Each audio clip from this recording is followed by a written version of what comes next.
Everyone, I'm Vanessa. I'm a 6-year PhD candidate in the neuroscience graduate group. And so here we are today for the ORDT Adulting as a Grad Student series. And so we're actually going to talk about moving to the city and institution. And so we have Fred with us today, who is going to give us his experience and advice. So, Fred, if you can introduce yourself. Yeah, hi everyone. My name is Fred Fregoso. I am a second year in biochemistry and molecular biophysics, or BMB, under BGS. And I am originally from Los Angeles, California. So I did the big move from the West Coast to the East Coast. So I'll be giving you guys a lot of advice on the do's and don'ts and also what to look out for when you guys do make the big move. Great. And so kind of to get us started, like you said, you moved from the West Coast, and so a lot of students have, questions about that. So how did you even go about finding an apartment in Philadelphia? Kind of going through like, did you find, I don't know, did you come here in person to look for apartments? How did you look online first? Like kind of what the process was for you. Yeah, so the process was pretty much kind of laid out for me in terms of how I wanted to look for an apartment. Uh, B&B does a great job in giving you a mentor. So when you're coming in as a first year, they assign you a mentor upper year that is talking to you about all the paperwork that you need to fill out, all that like, difficult things that, as an incoming student, you're still kind of focused on, tying up research and whatnot. So it's good to have this type of mentor to, walk you through these things. So my mentor, she actually did reach out a hand out and said that if I wanted to have her look for apartments, and Nice. I kind of did. I kind of didn't know how I wanted to go about that because I didn't know if I was going to take any furniture. So if I wanted to have a big apartment or a small apartment, or even if I had roommates. So her asking me like, do you want me to look for apartments? I kind of didn't know what to say. So what I did first is I um, kind of told myself if I wanted a roommate. And based off of the stipend that you get, it is possible to live on your own. But I have lived on my own already. So a little fun fact about me, like I've actually moved around 6 times during my undergrad and master's, and I've lived in Wow. every single situation you'll ever think of. And my last situation was a studio, and I was on my own, and I thought I would like that, but I actually did not like it whatsoever. I like interacting with people, so that's when I realized that I needed a roommate. So BGS also does this great thing uh, that puts together an Excel sheet where the incoming first years put their information, like basic information about like their name, like if they like their hobbies and whatnot, and things about what you would look for a roommate, and you Right. could just put your information up there, and then someone will reach out to you, and you guys can look for a house or an apartment or what have you. So again, I'm a big procrastinator, so I didn't put my name up there until like well into like where everyone was already like taken because like it strikes off like as people like get paired up and whatnot. So I put my name up there, and then some I saw that one more person also had recently put their name up there, which is my current roommate, You're and like the I like reached procrastinators, like unite. exactly unite exactly. So he was actually in Europe at the time. He was having his Ooh, post graduation like traveling plans, and we reached out to him, or I reached out to him, and we had like some back and forth emails, and he was in Europe, I was in LA, and we wanted to move to Philadelphia, so it was like how are we going to coordinate this, right?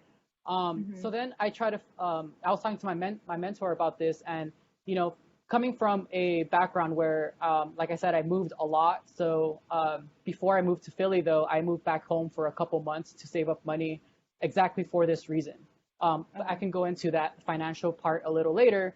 Hmm. But what I decided is I wanted to find an apartment that already had everything furnished because I didn't have like I already knew I needed to pay a lot up front for the apartment, and I didn't want to pay more for taking any furniture or even buying any furniture as I got there because I had a lot of people telling me that it takes a couple of months or like a month and a half for you to get the full stipend Hmm. once you get to Philly. So in my mind, I wanted to spend as less as possible. So I found a really good apartment company called Knickerbocker Properties, and they actually have they rent out like rooms in like actual apartments. So your lease is per room, is not per like apartment. So they would like group you together with like other people that were students in Penn. It never really was just the Penn Medicine. It would be like law Mhm. students or whatever. But they knew that Okay. like they were catering towards a student community, which is pretty awesome. So that's I basically like wanted to go in that route. And I did, and we actually got the apartment together with a third roommate that, funny how it turned out. He actually went to my same undergrad institution, and we all ended up in Philly for some reason. It's just a crazy story. Yeah, But the world is small. yeah, exactly. So that's basically how I kind of went about finding an apartment. I had, in my mind that I didn't want to spend more money than I should. Kind of Hmm. wanted to um, start off in an apartment that allowed me to kind of get my bearings together. And I knew that I wasn't going to stay in that apartment as of like forever. I knew Hmm. that my first apartment's going to be more of like a testing out the environment, Right. walking around and seeing if I actually wanted to live there or move around. So my first apartment was in West Philadelphia in Okay. 46th and Pine. So it was more into the neighborhood part of Philadelphia, which was a good start for me because I love like the neighborhood feel. Hmm. But then like I'm living in Center City, so I moved Okay. over the bridge, and it's like two different worlds, But like I said, I kind of use that first apartment as like a base to like start off and to see like how I like it, and then grow off from there. Yeah, I think that's great advice. Yeah, I think if you don't know the city, it's good to start, like look at it that way that you're going to start in one place. It doesn't necessarily mean that you're going to stay there, right? Like the whole time you're in grad school. Also, like your preferences change. And so, yeah, I've had roommates the whole time, but because I also wanted to interact with other people, and my roommates were girls that I met through the summer undergraduate internship program when I did here at Penn. And so I also knew the city. So it was a different experience in that way. So I've actually lived in the same apartment the whole time that I've been in grad school because, yeah, like I knew the neighborhood I wanted to live in. Yeah, But, that's and and so that's can you go? perfect. Yeah. Yeah, yeah. Sorry, go ahead. Oh no, so like we get lucky like that sometimes, and I got lucky in that I met my roommate, Charlie. He's a second year, also he's in CAM, and we're like best friends. Like we moved Nice. together now. Like we were three people in that first apartment, and like we just clicked, and now we're just like you're my roommate forever. So we're just gonna like move everywhere. We're not gonna move from the place we are now because we totally love that place. But I got really lucky with my current roommate. So sometimes I knew people that are still moving and still trying to find their place, but it's everyone's at everyone's pace, Right. um yeah. Yeah, and also you want to be in a living situation that you're comfortable with. So obviously if like it's not working out for you, then definitely feel free to find other roommates. There's always people, like coming in and stuff. I also so we had to my roommate and I had to look for a third roommate, and so Penn has this off-campus like housing website, and so we actually looked for a roommate through there. And so that's also an option for students, to like look into. And so going back to like the financial part of what you were saying, can you go into a little bit more of like what are the things students should be thinking about, that they're going to spend money on when they move? If you can go into a little bit. Yeah, of course. So like I said before, I've had extensive experience moving apartments, so I knew about uh, the initial deposit that you need to make, which is a large sum of money. So whenever you're going to rent an apartment, they ask you for first month's, last month's, and a security deposit. And the security deposit is normally the same amount as the rent. So it's basically the rent times three all at once. Okay. And normally that's the activation barrier, right? That's what you need to go over to like lock in that apartment. You can fill in the application. You can have a good credit. You can have cosigners too if like you don't really have enough developed credit and whatnot. But it's the money situation that really does hinder some people, especially people that do come from backgrounds that don't have that money just readily available, which was in my case. So like I said, I'm from Los Angeles, California, and I'm actually a son of immigrants from Mexico, so I'm first generation. And whenever I told my mom, I was living with her at the time, that I was going to move to Philadelphia, she like straight up told me that, Mijo, like I wish I can like help you out, but I only have like a couple $100 and whatnot, and like Hmm. it's great that they're there for you and stuff, but you kind of need to realize that this venture that you're doing, especially if you're moving from the other coast or even like halfway from the country, like you really need to save up money. So what I did was I taught during my master's. I taught as a chemistry lab instructor. So I knew that I was moving. So that last semester, I just saved up as much money as I can. And normally, you would need to think about how much it would cost. So an apartment usually costs what, around like 1,000 to 1,300 ish, like just like a month, just A safe month. Hmm. ballpark. So I just had that uh, as a kind of a baseline. So, okay, if I have $1,300 times three, I would need to save up around $3,600. Right. Math is good. Okay, good. Yeah, so I would be, that's a lot of money too. Well, coming from me, that's a lot of money. So, Yeah. No. I was saving that much money just for the apartment, and then their flight also, you need to think about that. It's going to be one way, which is pretty sad, but like it's going to be cheaper. And then you need to think about also like when you get there, the food, your like for any furniture. But in my case, like I already had like the basic, like all you need is a bed, honestly. Like To start. and yeah, to start. That's something you don't really think about is like a fridge, a stove, and all of those things. But like I said before, like I wanted all those things already there, so I won't have to be stressed out about that. Um, Right. so that was basically like how I went about it. I spent all summer saving up money, and then even at the end of that, I didn't have enough money. Like I did not, and a lot of my friends came together and like helped me out in that way, which I'm totally grateful for. No, Um, that's awesome. yeah, so they like kind of completed the last part of it. So I was blessed enough to have that type of support.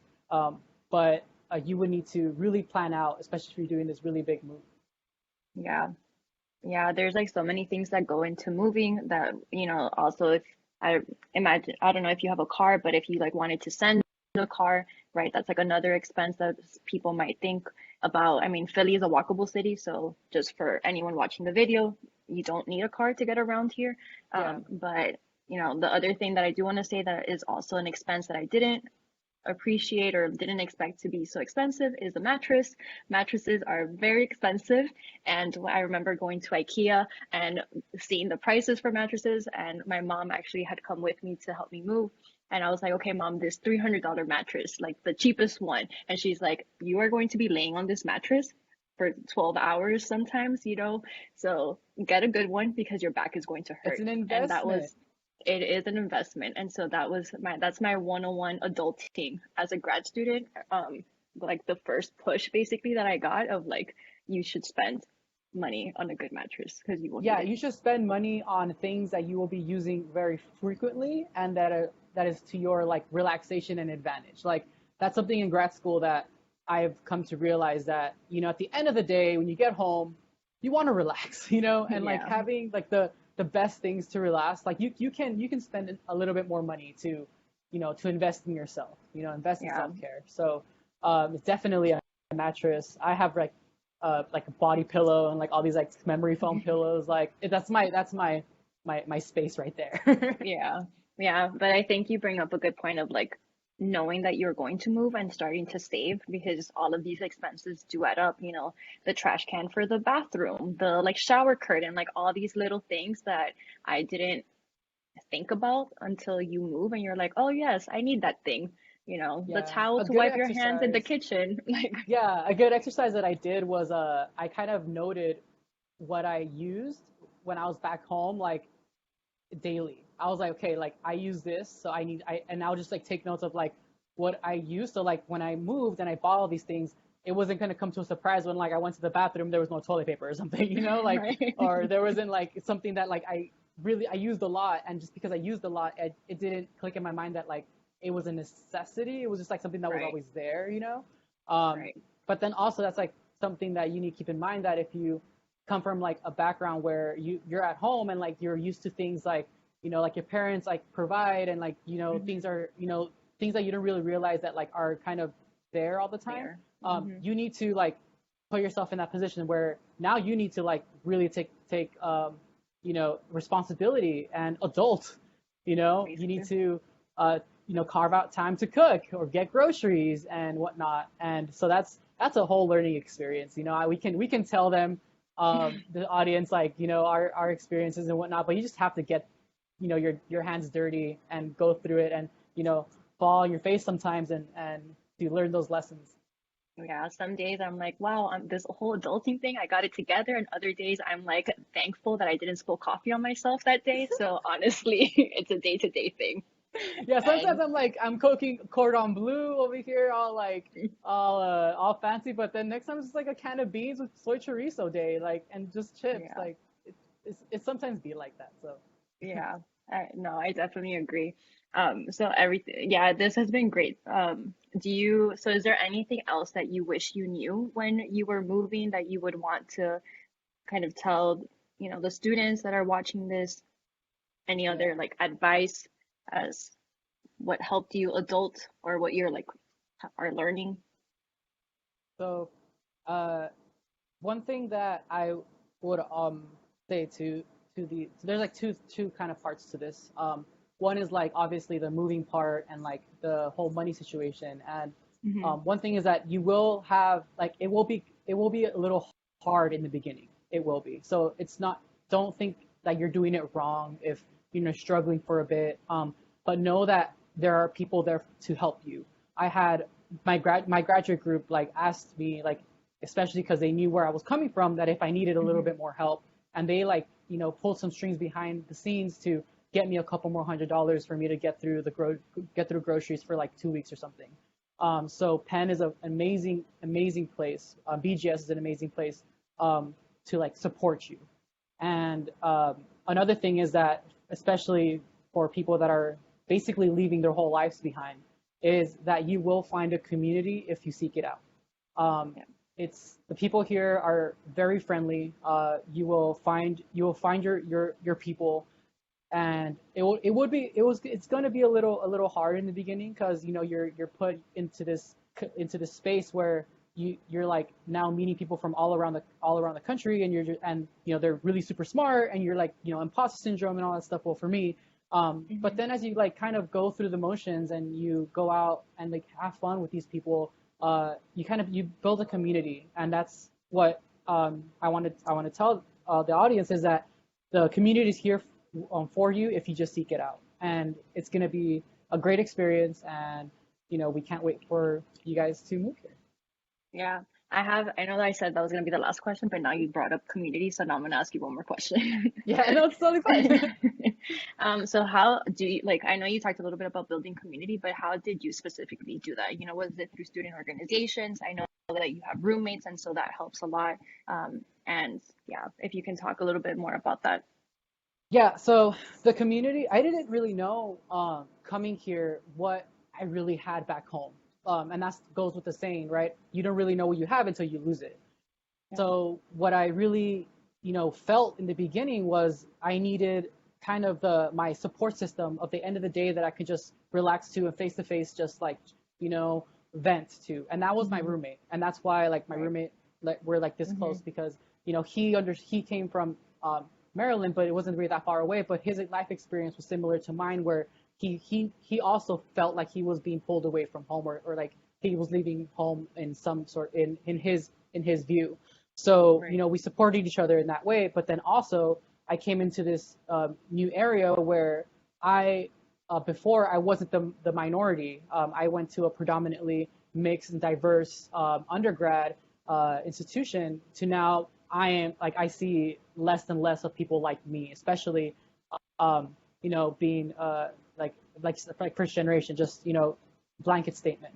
So Hmm. I seeked out organizations such as SACNAS and a new organization, Penn Inspire, that puts together all these type of people that want to build that type of community and empower each other. So like I said again, with community, if you seek it out, they are there for you. And just as just as or just if you know what you're looking for, you know. Right.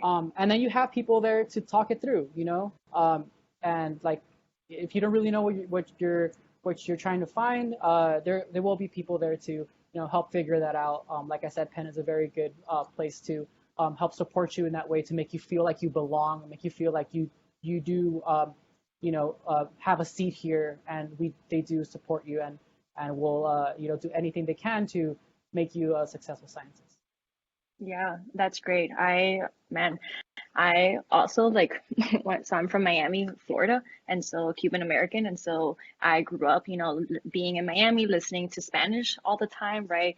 And so coming here, I the first time I walked to like a SACNAS chapter meeting and I heard, the Puerto Ricans or just people talking in Spanish and hearing tostones and people actually knowing what that was, I was like, I'm home type thing. It was like such an amazing feeling of Yeah, or like the wow, there's Legapsa. people. Yeah, the Yes. Legapsa event where they had like basically like a baile and everything, and there was like all these Mm-hmm. like cumbias and like salsa playing. I was like, I'm in my zone. Like it's Yeah. great, So like there are organizations in at Penn that do realize that it is an environment where you come that is very secluded in a way that we are the minority, and they have a lot of events and organizations to have us, build a community and feel very welcome. So, yeah, I just really wish that would happen this year, but COVID just messed everything up. I know. Yeah. I'm hoping. I mean, I've talked to some of the first years, and well, you as a second year, you like went through the bulk of it. But yeah, I know that, organizations are still trying to do these virtual events, trying to build the community, and so there's still that aspect. It's not the same as being in person. But hopefully, once this all finishes, and gets better, then we'll have these in person like dance parties and all this stuff. And it's, yeah, it's gonna be great. It's gonna be great. And Yeah, all I the miss the food. Oh. I know. I was about to say I miss the free food so much. As a grad student, let me tell you, my brother makes fun of me now that I only go to events for free food, and that's pretty much it. No, I think my lab mate once when I was rotating in this lab, I by the way I'm in the lab that I joined and rotated in. So he mapped out like the week, and he's like, I know what seminars to go to every day to get free food, and I was like, you're so amazing, and we did I that, and it was wasn't actually pretty cool. I wasn't that bad, but I do have a girl in my cohort that did do that, and but so she would text us saying like, "Hey, there's free food here." So she would actually tell us, and yeah, that's the one thing I didn't realize before of like I would show up to an event, have Chinese food, have Indian food, all these like Thai food, and then now I'm here like, wow, I need to order all these things now. So, Yeah, but exactly. Yeah, but hopefully that would end soon. And yeah, we'll get back to our grad student ways of free food. yeah. Well, thank you so much, Fred, for giving us all of the like tidbits and advice on like moving and your knowledge on adulting as a grad student. So thank you so much. Yeah, and if anyone wants to reach out, I think that you can provide their like my contact information somehow somewhere, and like in the info box or whatever how these YouTube videos go about. So yeah, I'll be happy to like return any emails and guide anyone who wishes to learn more information on how to make the big move. Yeah, thank you so much, Fred.